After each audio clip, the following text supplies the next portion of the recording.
અમરેલી જિલ્લામાં બોગસ તબીબી પ્રેક્ટિસ કરનારા સામે પોલીસે મોટી કાર્યવાહી કરી હોવાનું સામે આવ્યું છે. જિલ્લા પોલીસ વડા સંજય ખરાતની સૂચના મુજબ સ્પેશિયલ ઓપરેશન બ્રાન્ચની ટીમે બગસરા તાલુકાના મોટા મુંજિયાસર ગામમાંથી કોઈપણ મેડિકલ ડિગ્રી વગર પ્રેક્ટિસ કરતા 29 વર્ષીય હિરેનભાઈ વસંતભાઈ રાઠોડને ઝડપી પાડ્યો હતો.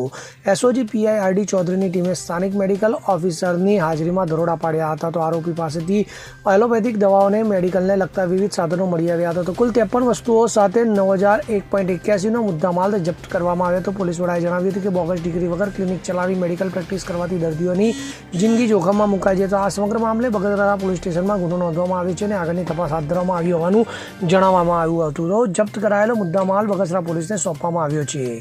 Bureau report CN24 news. હવે જુઓ દેશ દુનિયાની તમામ ખબરો તમારી આંગળીના ટેરવે. ઉઠાવો મોબાઈલ અને Google Play Store પરથી ડાઉનલોડ કરો અમારી CN24 ન્યૂઝ મોબાઈલ એપ.